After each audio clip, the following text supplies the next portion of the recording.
Welcome to another presentation of the Globe Sound Healing Conference. Now we have Yuval Ron. Welcome, Yuval. Hey, good to be with you, David. Thank you for having this interview with me. Welcome, welcome. Yuval is an award-winning composer who has been involved in the world of music therapy since a commission in 1990 from researcher Robert Monroe of the Monroe Institute for hemisync music composition using binaural beats. He's collaborated with neuroscientist Waldman and Dr. Andrew Newberg, psychotherapist Sanjay Manchanda, pioneer healers Dr. Richard Gold and Gail Land, Sufis, Kabbalists, and Ayurvedic healers, and is the founding director of the record label Meta Mindfulness Music, which produces quality, intentional healing music for use in clinics and treatment centers worldwide. Yuval's book, Divine Attunement, Music as a Path to Wisdom, won Gold Medal Award for Best Book in Spirituality category in the Indie Book Awards. He has composed scores for the Oscar winning film West Bank Story, PBS Nova documentaries such as Breaking the Maya Code, art house films such as Proteus, and scores for site-specific installations at the Getty Museum, Japan American Center, LAX, and more. He's the founder and executive director of the charity nonprofit organization Inspired Sound Initiative, dedicated to providing free of charge educational performance arts programming to underserved communities and youth at risk worldwide. For more information, yuvalronmusic.com, metamindfulnessmusic.com, and inspiredsoundinitiative.org. Welcome, welcome. What have Thank you been up to lately? Right now, I'm working on a big project of medicinal plants music, where Oh, we've recorded. We're working with herbalists from Chinese medicine and Western herbalists.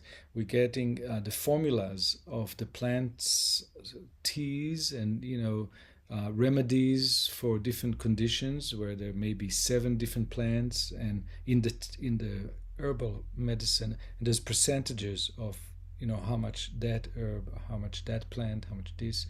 And we recorded about 150 medicinal plants in different botanical gardens in California.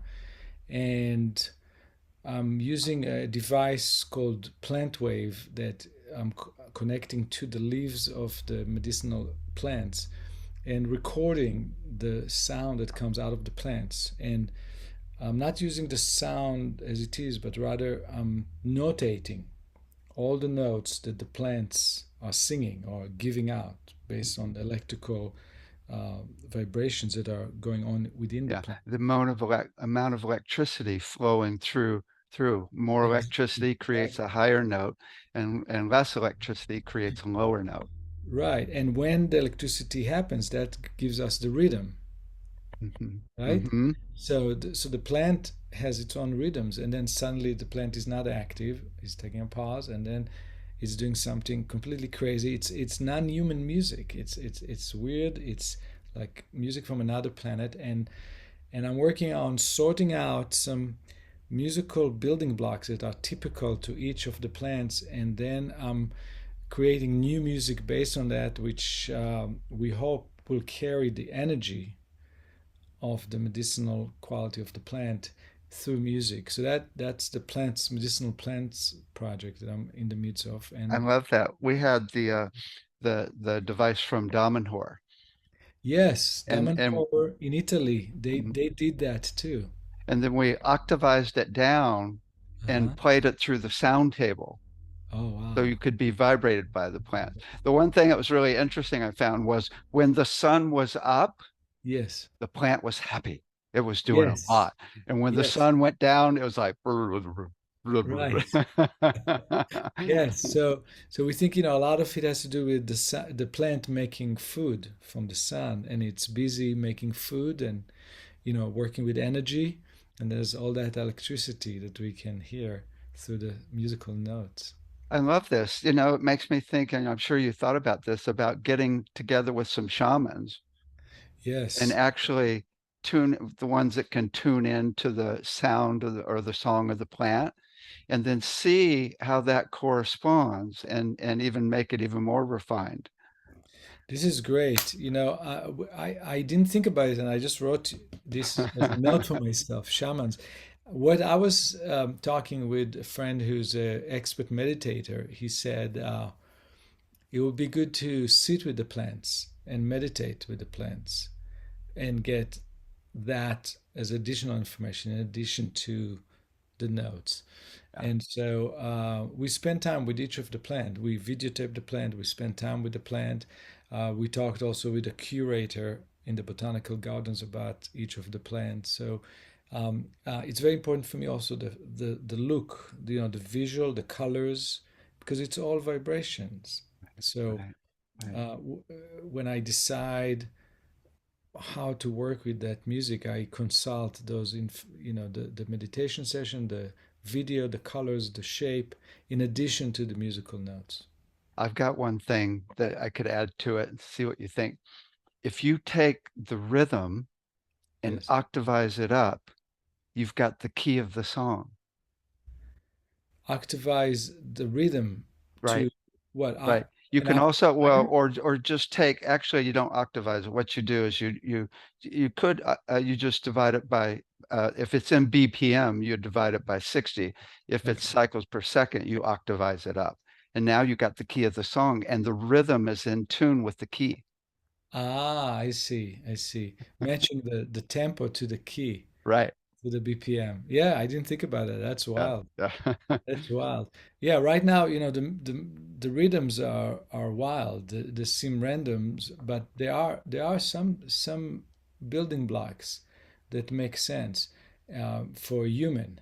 So it's really a collaboration between something that is not human with a human composer, and the result is quite strange and unusual. I mean, it's like 20th century, 21st century atonal kind of music, but there's some incredible beauty in it. For example, the formula for sleep has lavender and valerian and passion fruit and all those uh, relaxing, beautiful plants that you just touch a lavender and you put your fingers and you smell. It relaxes you. There's some energy through the smell. You listen to the music that comes out of the lavender and the valerian and the passion fruit and those plants for sleep. The melodies, the combinations are rather sweet. They're really they're really pleasant and calming and soothing. And you listen to the plants that are for, let's say, the immunity system boost. You have echinacea and you have all kinds of ginseng and oh, the music that came out of these plants very aggressive. It's like military fighting scene in a tonal scale. It's really intense. And Wow. you think about the immunity. Those plants that kill bacteria and kill viruses and fight for your immunity. Hey, it's not the lavender, it's not the valerian. They are powerful, they are aggressive, and you hear it in the music. You hear it in the combination of the notes, more dissonant, more wide leaps to like minor ninth up, jumping. And it's almost like, those soldiers jumping and running around, it's very interesting. And it's going on. I did digestion, the digestion plants, and you hear the music, it's almost like it's almost like a little factory that is doing something to break something, and you think about the digestion system, it's interesting. No big leaps like the immunity system, no so much those blaring dissonance. So as I'm working on this project, I find very interesting things. The way I We, work on we it is hooked up different. we hooked up Yeah. mushrooms, psychedelic mushrooms, This is our next project. and the music was like trippy. Very trippy, huh? Yeah. Did you use the device from Italy on the Uh-huh. mushrooms? Uh-huh. Yeah. Yeah. You see, what I find that is inaccurate in my mind is that most of the plant music that I heard thus far is um, they're taking the notes, the vibration from the plants, and then they assign it to some synthesizer arpeggio or pre-made pattern or a filter opening that the synthesizer was programmed to do. And you listen to that, the plant just triggered something that a human programmed in the synthesizer to do. And it sounds very new agey and very spacious and kind of interesting, but it's not really the plant. It's the synthesizer programming that a human programmed.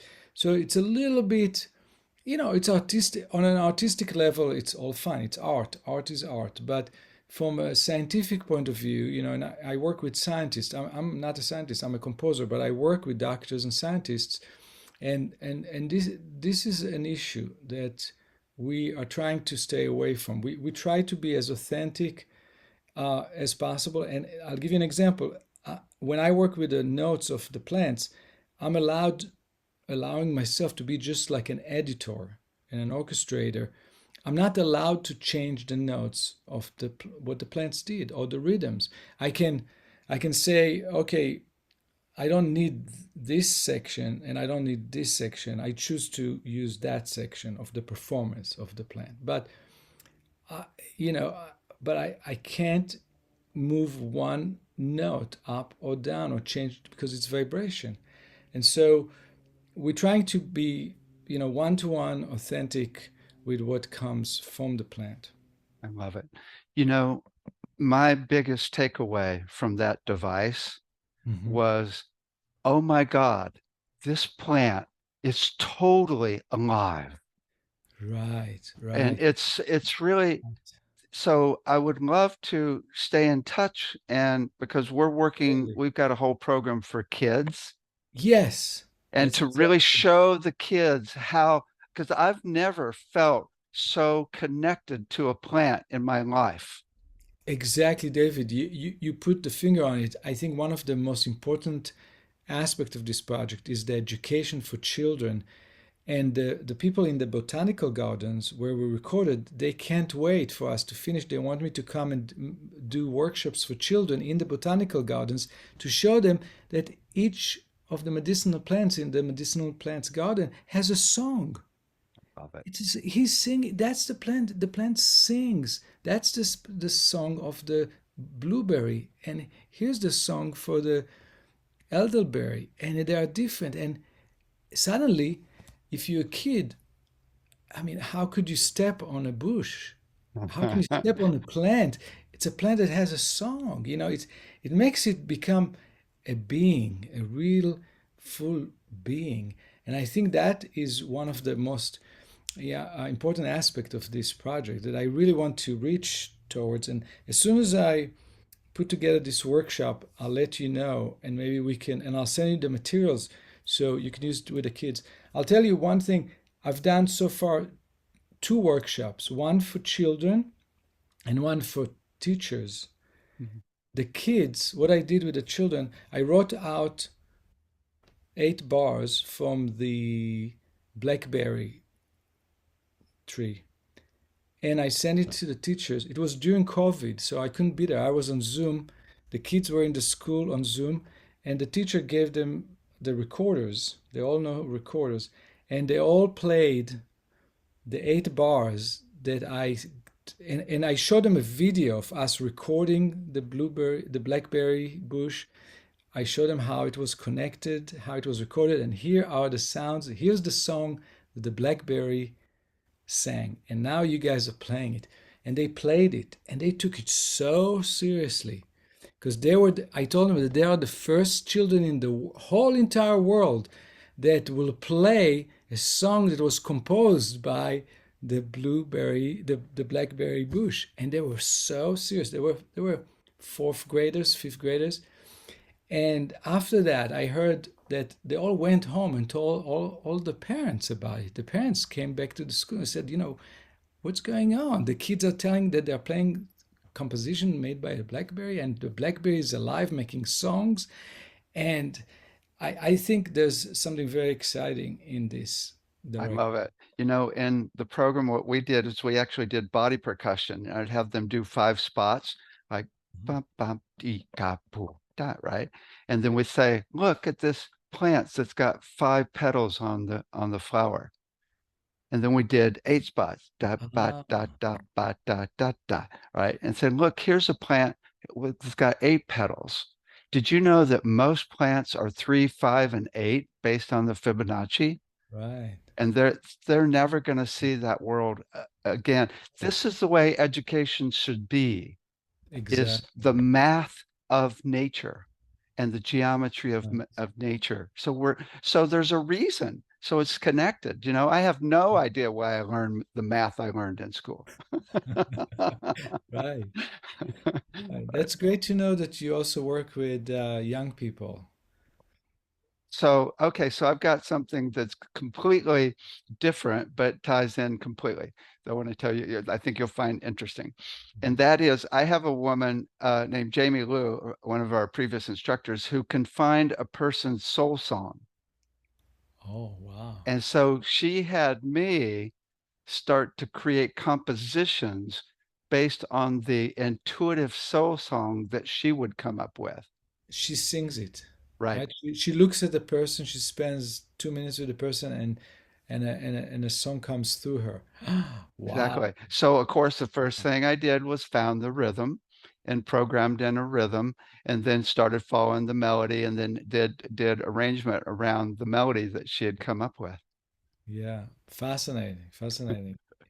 Yeah, I would love to hear some of those. Yeah. Okay, so I've got the big question for you. Yes. If you had all the money in the world, what would you do to help people on the planet? It's a great question. I'm a musician, but I'm involved with a lot of education, like you are. And I really believe in education. I really believe in education. So there are so many challenges, there's so many problems, but I think that if we could affect the ground up education, the fundamentals, and that could change the world. That can solve the problems of the world. If we can really educate people like we are talking right now through embodiment, through direct experience, through one wonder, the wonder of the universe, the wonder of the planet, with a lot of music and performance arts and yoga and spirituality. And the closest thing that I can think of is Waldorf education, where my kids have been in a Waldorf schools all their childhood. Um, there's Montessori and there's Waldorf. Um, I'm not aware of many other schools. There's probably some small, very progressive and innovative small school that I never heard about. I'm sure they are out there, but as a big movement, there's Waldorf and Montessori. And Montessori is just usually preschool. It's very rare to find more than kindergarten.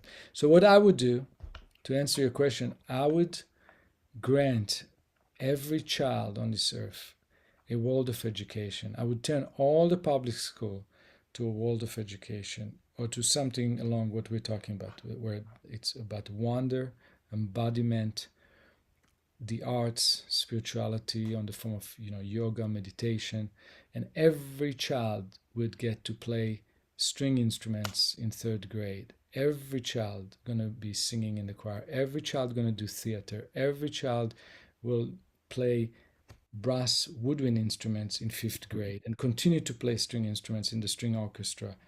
That is what they do in the world of schools.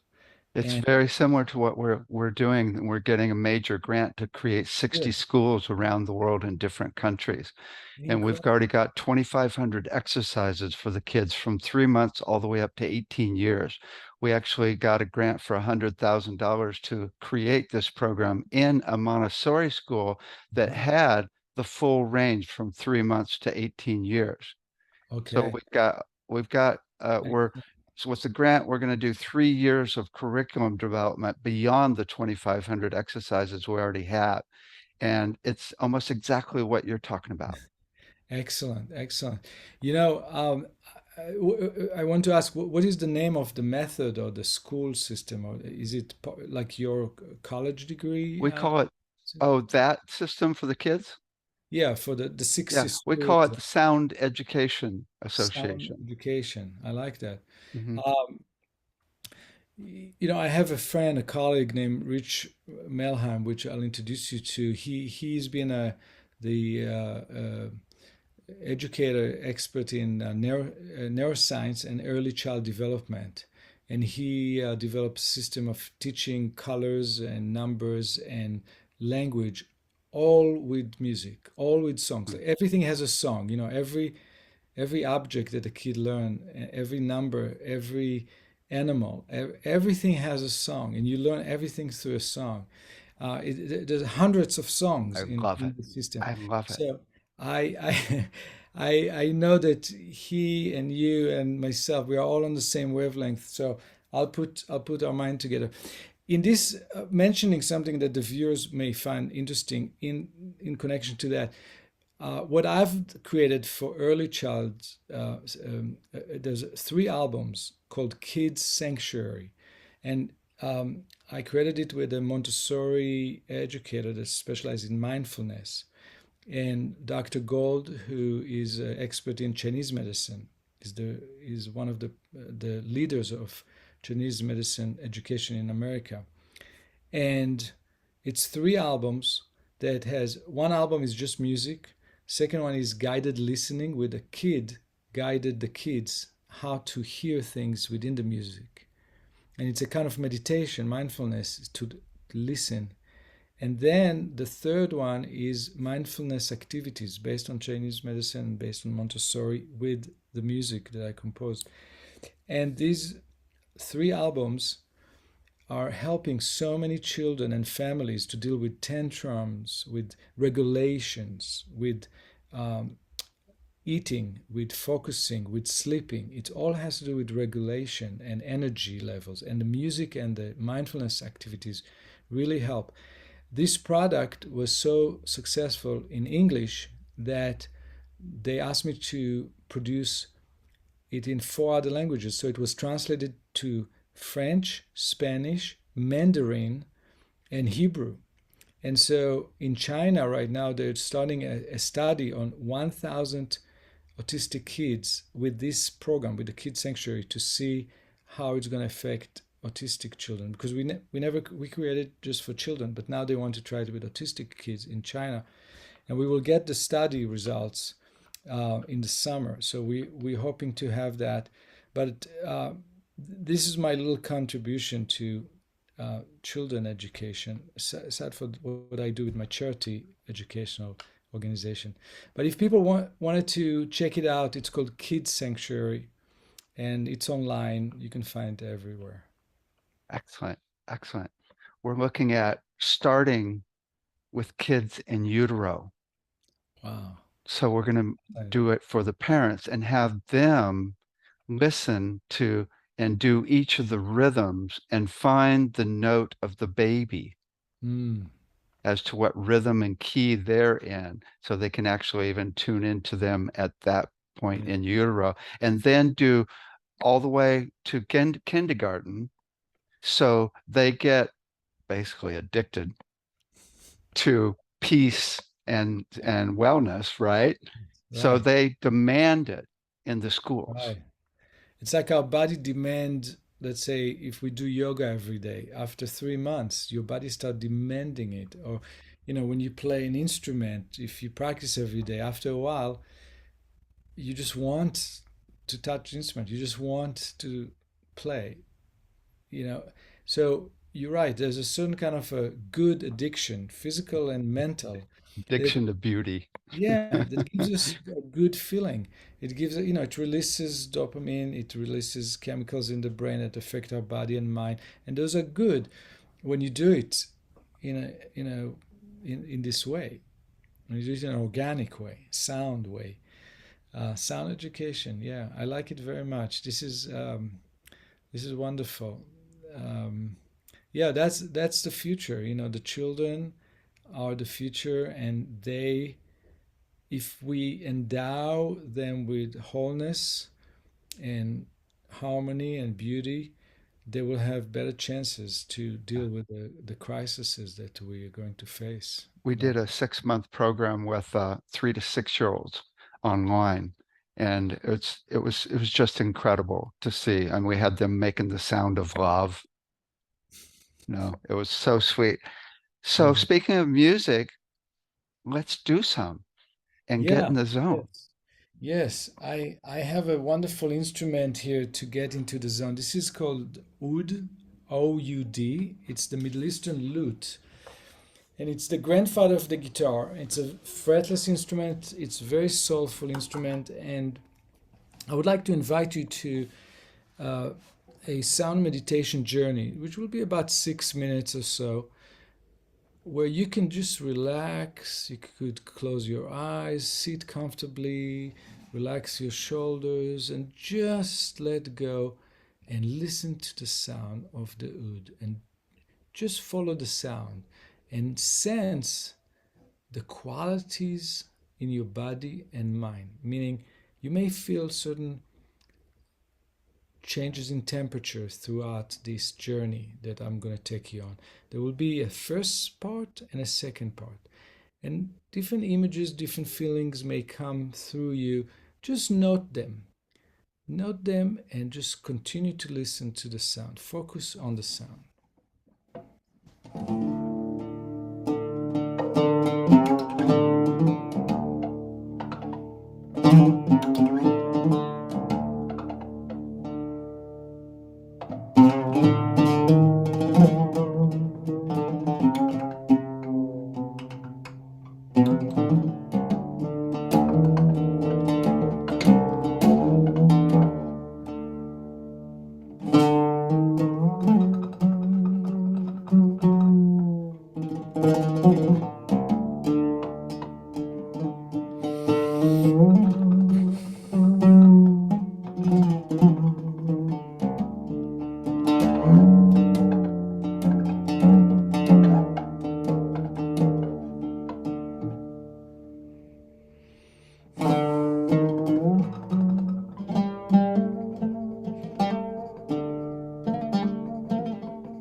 So here we are in a completely different feeling.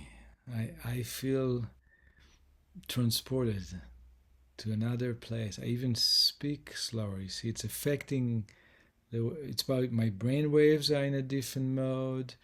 And I bet all of you, the people who are listening, were affected in some way. And I'm really curious to know how you felt, David, and how people felt, because this is intentional music. Yes, I improvised, but I will tell you the little secret about what I used. And what I did is I used two different musical modes in this improvisation. So I improvised, but it was not 100% free improvisation without a mode. I chose intentionally to start with a mode that is used in the Middle East for expressing longing and pain of separation. And you heard, and it's darker mode. It has more darker, and you could hear some crying tones, more crying in the music. You could hear and yes, the musical mode and the music is evoking this yearning to unite. And that's why it's being used in the Sufi tradition and in the Kabbalistic Hebrew Hasidic tradition as a journey from darkness to light, starting in darkness, in separation. Some people have an image that they are in a cave when I play that mode, or when they are indoor, they can't breathe well, they feel a little bit some irritation or agitation, or different people have different imagery. It's very interesting, but everybody feel some kind of constraint and some kind of yearning, and that is intentional. And then I segue without announcing it with a big fanfare musically. I smoothly segue into a different musical mode that is used to convey perfection, perfection of creation. And suddenly, if you notice the music, there was almost like a little bliss. There was some blessing and some peace and some roundness and some beauty that is round and more light than the first part. There was more light. So it was a journey from darkness to light. And I'm wondering if you felt something along this line, David. It's almost exactly what I was going to say. A little bit of tension, Yeah, a little bit of anxiety with total longing. yeah, And I heard the crying notes, yeah, longing for the crying for like, oh, yeah, yes, right? yes, And so, and for the first half, right? right, And then the second half was total light and right, playful. right. And it really cleanses you in a small in 5 minutes journey. It really puts us in a just in a better feeling and it be more just light and harmony in us. And how was it done? I'm in Los Angeles, you're in San Francisco area, right, David? Mhm. And the viewers maybe all over the world, and they would all feel something along these lines. And how it was, how could it be? Music can touch your brain, can affect your brain. And there's a field called psychoacoustics, which I studied in music school, and it's something that I use when I write music for films, and when I write music for doctors and scientists. And there's a way that our brain interpret certain sounds and combinations of sounds that is somewhat universal. And that is part of the way that music is being used as medicine and always been used as medicine is you need a shaman musician to know how each music notes, combinations, and rhythms affect the psyche, the mind, the brain, and then the body of the listener. And that's the toolkit in a There's very simplified version. I'm just giving a very simple explanation. there's a couple of interesting things that I'd like to add.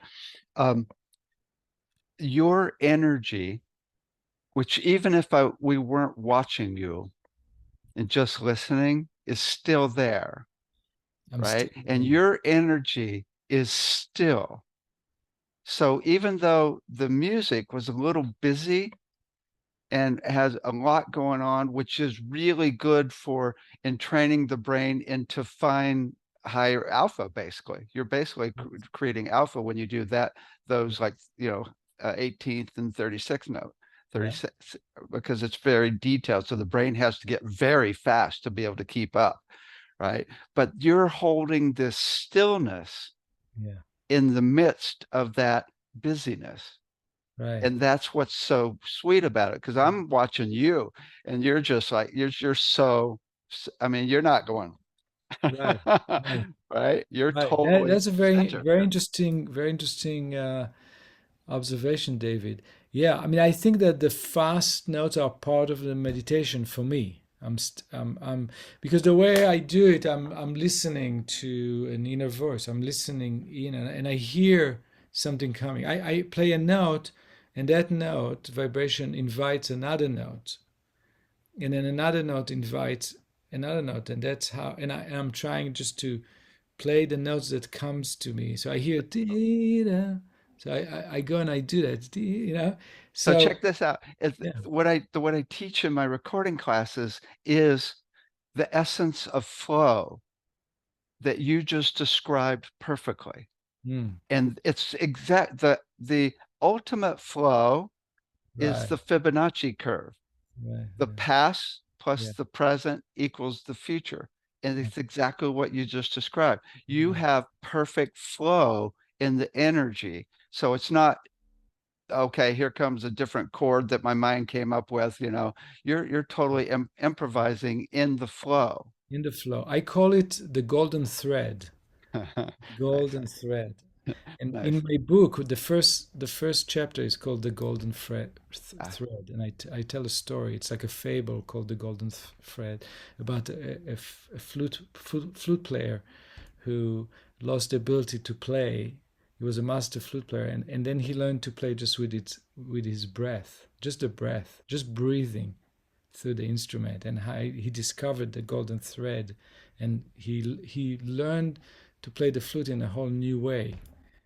I love this because that flow state is applicable to all aspects of life, including business.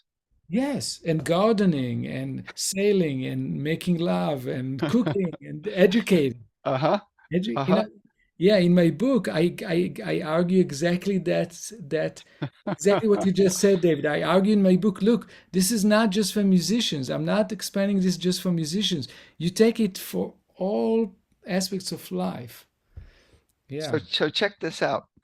You'll love this. So, in my book, what I talk about is a hierarchy of vibration, which is the notes or frequencies, the timbre, which is a combination of frequencies, the musical interval relationships, and then the musical flow of rhythm and melody. Okay. And when in that level, it's all about flow. So you can look at the body as flow states. The 11 systems, when they're healthy, they're flowing. It's like a song flowing through each of the 11 Right. medical systems, right? Right. And all the frequencies and notes of the cells and the timbres of the organs and the relationship of the organs are the musical intervals. It's really the flow through that whole musical system. And that flow also makes a healthy ecosystem. Right. Right. Yes, I hear you. I I hear you. love it. And this connects to the concept of disease in a lot of the healers and doctors that I work with, from Chinese medicine, from Ayurvedic medicine. They insist that it's all about flow of energy. And if the flow is not happening naturally, there's stagnation. There are blocks. And if there's stagnant energy leads to dis-ease and leads to disease.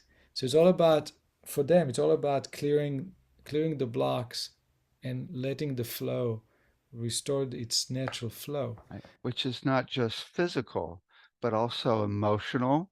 Emotional. And then even mentally, Right, flow is focus, right, right, right. which is great for the kids. We should add that to the course for the high school level. Yeah. Yeah.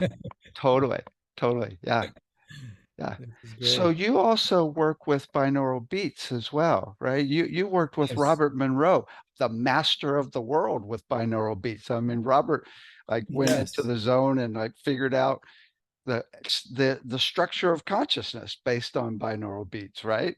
Right. And I had no idea. I just finished music school in 1989 in Boston. And in 1990, the Monroe Institute contacted me.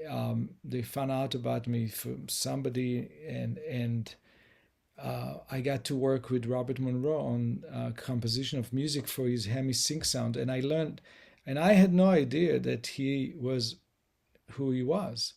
I just later I found out all that he did, that he was a pioneer researcher in the field.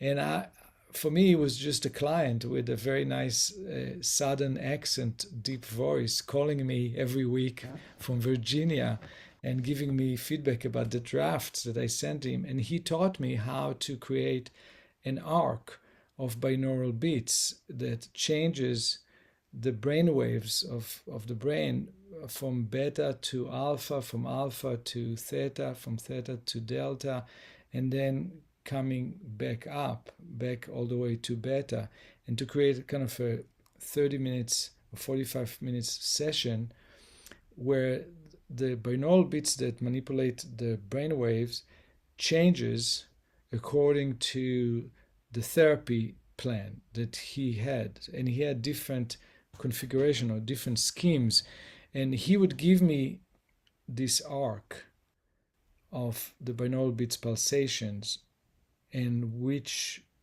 brainwave they are being entraining the brain to go to, and he would tell me what it is associated with. For example, um, when you slow down the brain from beta, which is where we are now. I'll just very quickly explain to the listeners who are not familiar with that. Right now, as we are talking, David and I are probably in beta because we are thinking, thinking, thinking. We're analyzing, and you guys listening, you're all in beta, and which is very fast. Our brain vibrates something like bzzz. It's so fast that you don't hear the pulsation. It's just a buzz. And then if we were all to take 10 deep breaths and close our eyes and take 10 deep breaths, suddenly we would slow down our brain to about alpha, which is a little slower. And then we can go even slower if we slow down the brain further to about 4 to 6 pulsation a second. We would be in deep concentration, deep meditation, or deep sleep state, and that would be our brain would pulsate or vibrate about 4 to 6 times a second. Yeah, theta. And then we can go even slower to delta, which there's few meditators in the world. Some Tibetan meditation masters, monks, have been found to slow down their brain when they meditate all the way down to theta, which is 2 to 4 pulsation a second, which is something like two. This is the slowest we can get. This is, if it's slower, you're dead. But this is the slower you can get. And so Robert Monroe developed this system he called hemisync sound because of the two sides of the brain, the hemispheres of the brain, the hemisync.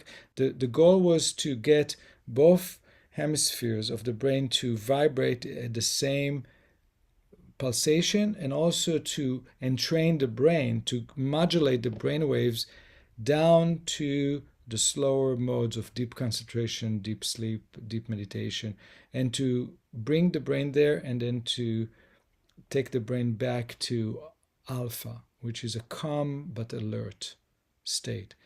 And my job was to write the music that would fit to this journey. And that's how I started learning about this field with Robert Monroe. Later, I learned, how important he was, and I felt so grateful that I got to learn from the master how to do binaural beats. I love it. Well, have you ever tuned the binaural beats to the person? No, I Oh never. my God. That's what I've been doing for the last 10 years. Oh, so Where I and we're custom made. actually creating an EKG and EEG device that will do it automatically. But what I've Oh, been doing is I've got the 12 notes and rhythms. So I've octavized down the notes to get the rhythms, and I play each of the 12 and see which one makes that person peaceful. And then I've got 48 CDs, one in delta, theta, alpha, and beta at each of the 12 notes, and give ah, it to them, tuned to them. And it's really effective. What's cool, there's one thing I want to share with you that's really interesting. When you actually make the rhythm in the same key, the key of the song is the same as the rhythm, mhm. then the binaural beats sync to both the rhythm and the key of the song. Yeah, I've been doing that. Yeah, I like to do that. For me, it's very important because it's harmony. It's about harmony. Right, It's right. harmonizing the pulsation, the music, the vibration are being harmonized. So I always do that. So I choose to do the binaural beats based on the music. You see, so whatever the bass tone or the tonic or the even I've done it to some music that had chord changes, which was crazy. It was about 30 minutes long music that was not drone bass, and it had harmonies and it kept changing, and the client wanted it to be with binaural beats, and so we analyzed the root of the chord for each chord, and had different binaural beats for this chord and then different binaural beats to this chord and this chord. So everything is in harmony. The bass pulsation of the binaural beats that create the third wave in the brain of the listener are in harmony with the music. Because I wouldn't imagine having it any other way, because for me it would cause dissonance, even though it's subliminal, and people do that. They just randomly putting binaural beats with whatever music. They say, "Oh, how about Human Johann resonance. Sebastian Bach? Oh, we just take something from YouTube. Somebody's playing Bach piano, and we're gonna put some binaural beats randomly, and they put it together." I even seen a company that sells a device, and they were doing different audio things with that device, different audio programs that you can choose from, and then they told me what they did, and it was such a dissonant. It was a box of dissonance that they were selling as a device that would harmonize and bring harmony to your life. It was It, complete box of anxiety and tension. it's really dangerous. I had a woman in class, and I'm playing the binaural, I'm doing the binaural beat class, right? And I'm going, playing some binaural beats that are like whoa, whoa, whoa, whoa, whoa, whoa, whoa. And she just starts bawling. She's like, I can't be in here. This is making me crazy. So we all intuitively tuned into her note. 70% of the people got A, and I tuned the rhythm to A, and she goes, cool. Ah. It was fine the rest of the class, right? Oh my God. This is There's one incredible. other thing I have to share with you. You love this. What I do in my music is I'll meditate on an intention. Like if I'm doing a song on unconditional love, I go into the energy of unconditional love. And then I notice the tempo of my breath.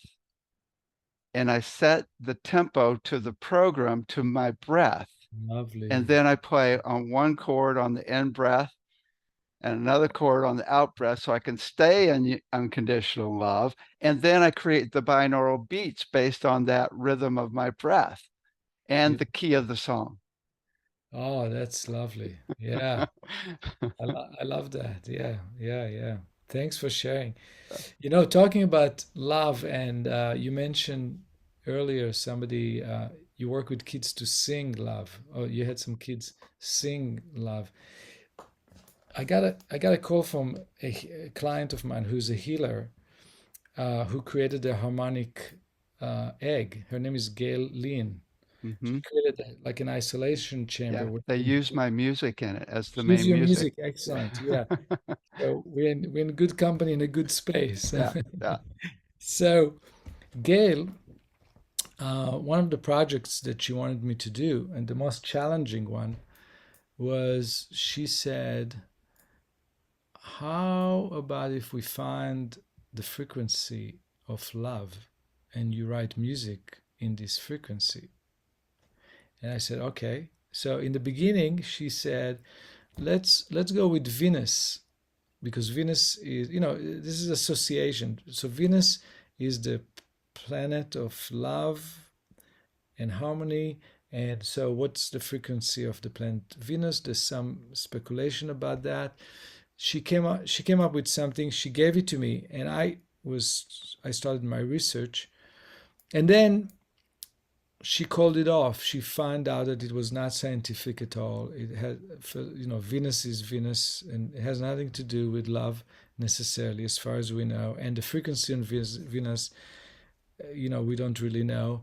And so we were kind of left in a vacuum. She didn't had any alternative scientific direction to go, and I just meditated on the problem. So how do I do the frequency of love? Okay, I can meditate on it myself and just then start playing from the meditation and find what comes out of me. But I felt that would be too subjective and just one case of love. This is just my version of love, and I wanted to have a more wider lens of what is the vibration of love. And then it came to me.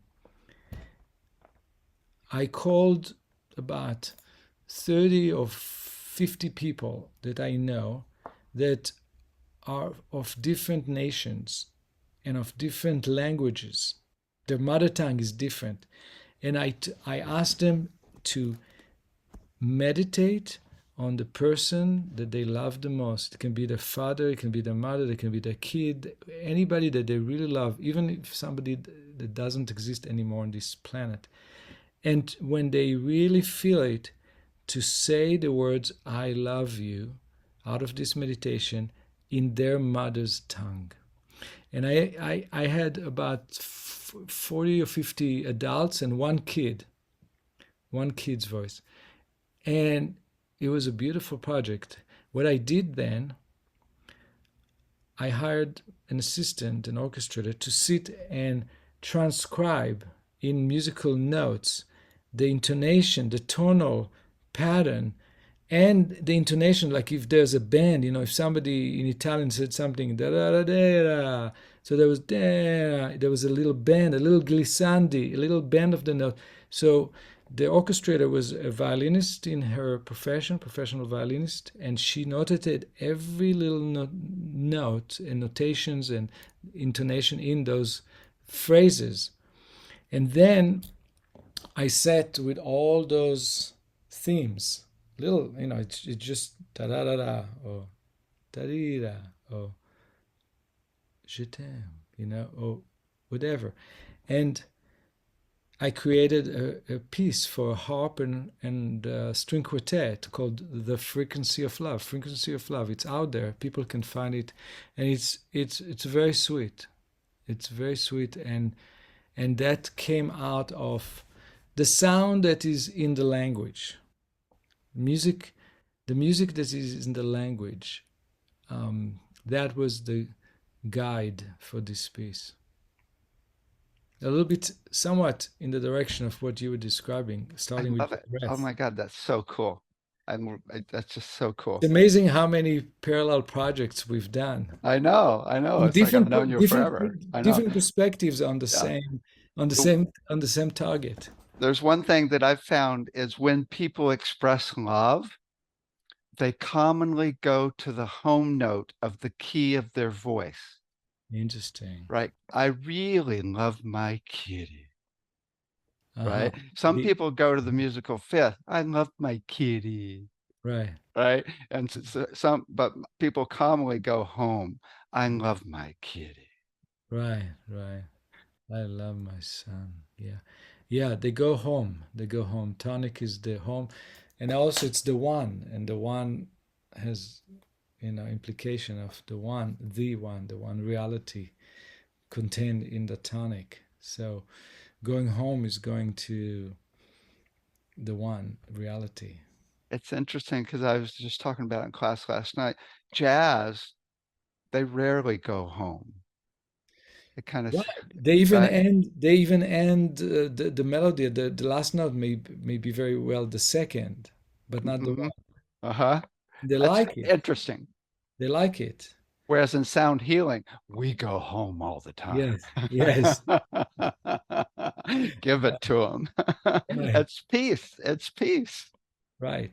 So I'll tell you, this is very funny. In Middle Eastern modal improvisation, in Middle Eastern musical mode, you don't modulate very quickly, and you don't jump from place to place very quickly. You very slowly develop, uh, and you don't change chords in traditional. It's modal. It's modal. There's a drone, and you improvise over a drone.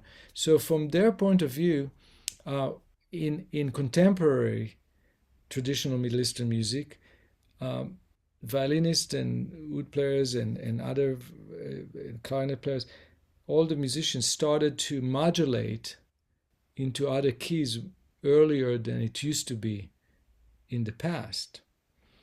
And some people say, this is an indication of greater anxiety, meaning when you modulate all the time,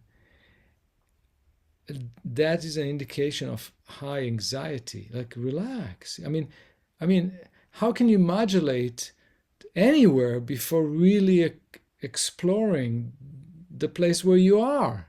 I mean, take your time. I mean, okay, after 5 minutes, 10 minutes where you are, okay, explore the nearby field, but right away to start exploring the nearby field, that shows something lacking in the grounding, in the roots, in the foundation.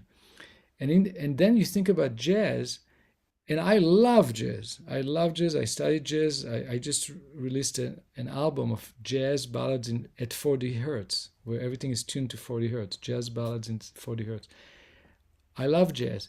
But you think about jazz, in jazz, they change harmonies so rapidly, and there's modulations, and it's of course it's not a style that existed 200 years ago, when life were a lot slower, and people were a little bit more connected to nature, and people were, there were not so much the issues of modern life, and the environmental problems, and the anxiety problems, the level of depression that we have in these contemporary times.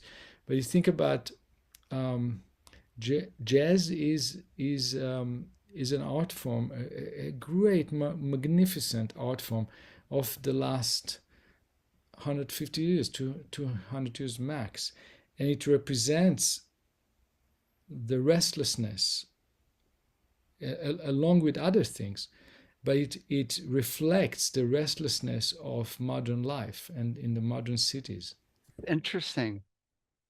When I think of jazz, I think of it teaching you how to hold your own home note because they don't go to it.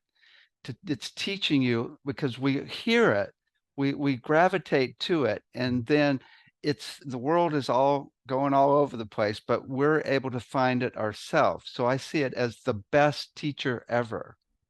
Because it's so hard. It's so hard in the middle of all the restlessness and the changing chords to sense and feel holding to your root. And I think, yeah, it's a great metaphor. That jazz also was developed and created by the slaves that came from Africa that were uprooted, and in spite of it, created an art form that reflects the home that they were taken out of, the one home that they grew up from. And in America, they were away from that ground and the roots. Wow. And in spite of that, they created this incredible, amazing form. And there's many aspects of jazz, the blues in jazz and the cry and the freedom, the aspects of freedom in jazz is magnificent. That's one of the reasons that I love jazz is the sense of freedom, the sense of joy, the sense of personal expression. There's a story about Miles Davis being thrown out of the great classical school in New York. What's the name of the school? The famous classical school in New York City, Oh, Juilliard. mhm. He was in Juilliard and he was thrown out because his sound was too raspy. It was not clean and pure as they wanted it. For the classical music, they want such pure and clean sound. You can't. I mean, the level of personal expression in jazz and in world music is so high because you can you can scream your soul through the trumpet. You can create so many different levels of raspiness in through the trumpet, and that is the greatest. When I think about jazz, personal expression.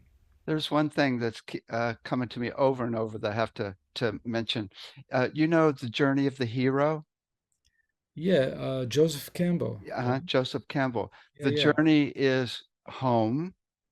Something happens to throw you off from being home. You go on the journey and right, then you learn your lessons and you come back and you integrate it in home, right. which in one respect I've always thought of because I did a whole TV show on this. One respect, that's the blues chord progression, Ah, yeah, 1/5. right? You're home, Yeah, you go to that's right. to you go back and Go to forth, the but fourth. You go right to to the the fourth, fourth, you go back home, but you can't stay there. You have to go to the fifth and then to the fourth, and then only you can come back home. right, right, A whole new appreciation. right, exactly. That's great. It's funny, David, I teach improvisation to people that come to me to study Middle Eastern modal improvisation. And I used to teach also jazz improvisation, but I teach them with Middle Eastern is to start with the one. And I give them the analogy of a cat that you take the cat and you move to a new house. The cat is in a new place. So you don't let the cat out for 5 or 7 days because you want him to get the sense of the territory. So the cat is going from the first room that you're in, it's going to explore the second room, and then he comes back to the room where he was secure, and then he goes to the third room, and then he goes, and that's how slowly the cat explores the territory, and every once in a while on the first day comes back to where his food and the water, where the sense of home is.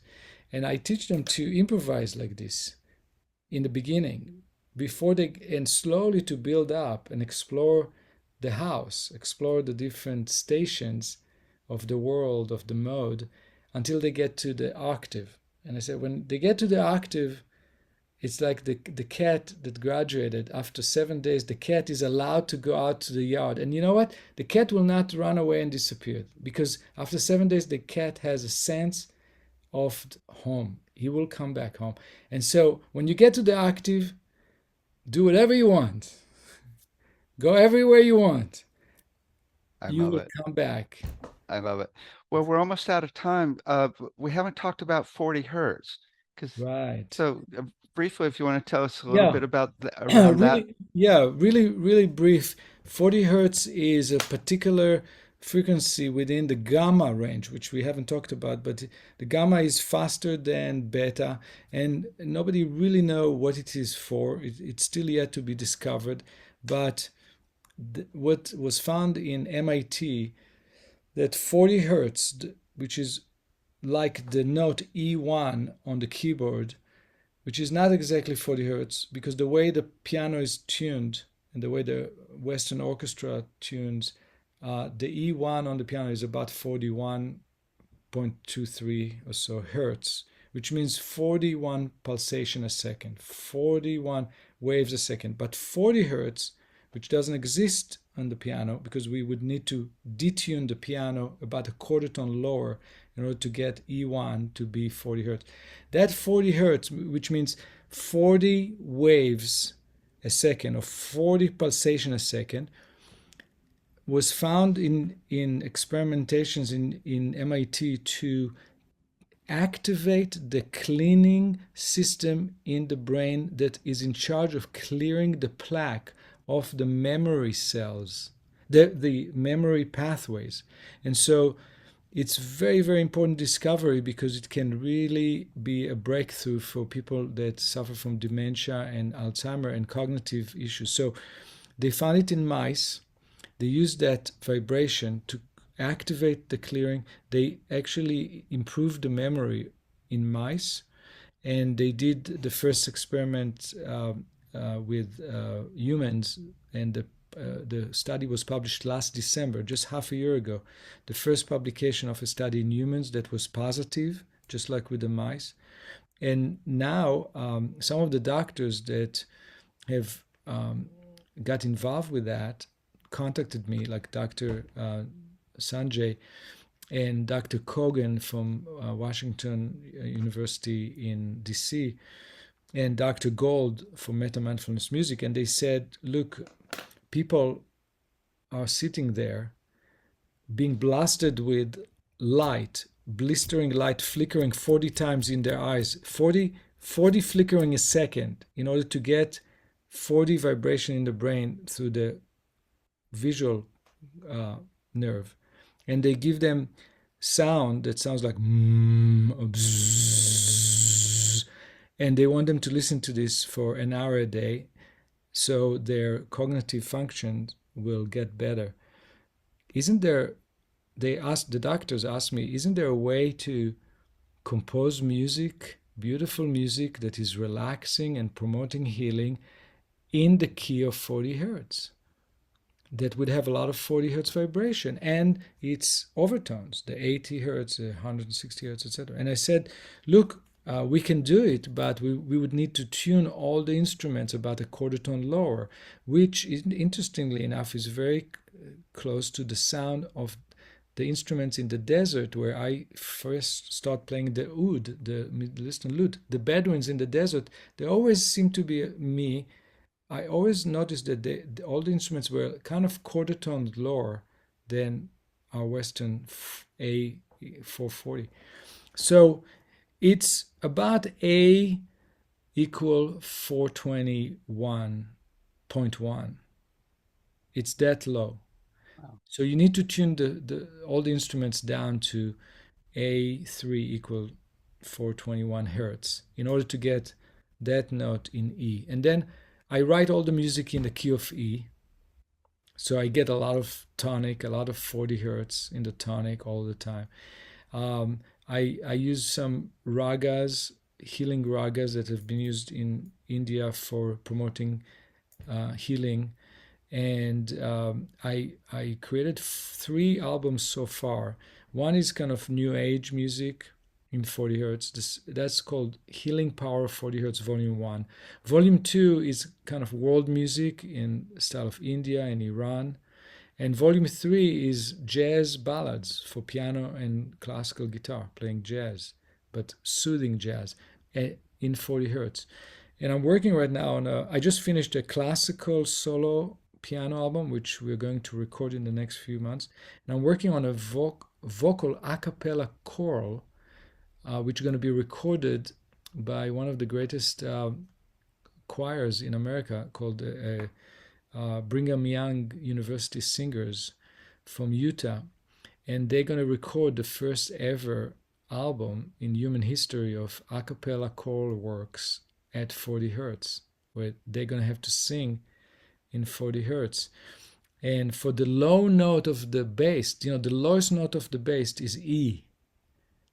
And they used to sing the E at 41.23 hertz. And in my recording, they're going to have to tune about a quarter tone lower. So they're going to have to sing just a quarter tone lower than their normal low voice.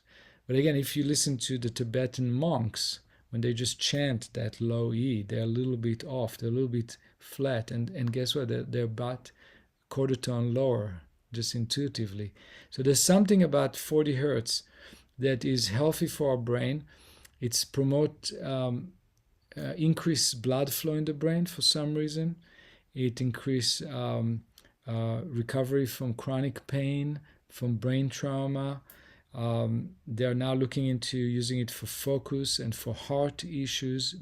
There's a whole field now of exploring 40 hertz beyond just the original intention was to use it to help dementia.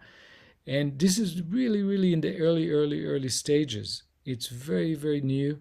It's out there only in very selected places in the country. There's very few doctors that are using it, but they're really promising results, and I'm very excited about it because look, it's music, medicine, and it's so affordable.